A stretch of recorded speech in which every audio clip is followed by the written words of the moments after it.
Hi Gemini, എനിക്ക് അർജൻറ്റായിട്ടൊരു help വേണം. എൻ്റെ വീട്ടിൽ പെട്ടെന്ന് കുറച്ച് ഗസ്റ്റ് വരുന്നുണ്ട്. ആകെ കുറച്ച് ക്യാരറ്റേ ഉള്ളൂ. ഒരു ഈസി പക്ഷെ ഒരു അടിപൊളി ഡെസേർട്ട് റെസിപ്പി പറഞ്ഞു തരുമോ? ഹേയ്, ടെൻഷൻ വേണ്ട. ക്യാരറ്റ് വെച്ച് നമുക്കൊരു രക്ഷയില്ലാത്ത ഡെസേർട്ട് ഉണ്ടാക്കാം. ക്യാരറ്റ് ജാമൂൻ. അപ്പോ റെസിപ്പി ഇതാണ്. ആദ്യം ക്യാരറ്റ് ചെറിയ കഷ്ണങ്ങളാക്കി മിക്സിയിലിട്ട് പാലും പഞ്ചസാരയും ചേർത്ത് നന്നായിട്ട് അടിച്ചെടുക്കുക. ഈ മിക്സ് ഒരു പാനിൽ നെയ്യ് ഒഴിച്ച് നന്നായിട്ട് വേവിച്ചെടുക്കണം. വെന്ത് വരുമ്പോൾ 2 ടേബിൾ സ്പൂൺ റവയും ചേർത്ത് പാനിൽ നിന്ന് വിട്ടുവരുന്ന രൂപമാകുമ്പോൾ തീ ഓഫ് ചെയ്യാം. മീഡിയം ഫ്ലെയിം മതി. തണുത്ത ശേഷം ചെറിയ ഉണ്ടകളാക്കി ഒന്ന് ആവി കയറ്റണം. അപ്പോൾ പൊടിഞ്ഞു പോവാതെ ഇരിക്കും. ഇനി റബ്ഡി ഉണ്ടാക്കാം. പാല് നന്നായി തിളപ്പിച്ച് ആവശ്യത്തിന് പഞ്ചസാരയോ കണ്ടൻസ്ഡ് മിൽക്കോ ചേർക്കുക.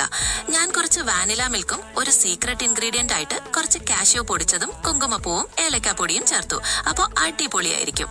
പാല് നന്നായി കുറുകി വരുമ്പോൾ നമ്മുടെ ക്യാരറ്റ് ബോൾസ് അതിലിട്ട് തണുപ്പിച്ചോ ചൂടോടെയോ കഴിച്ചോളൂ.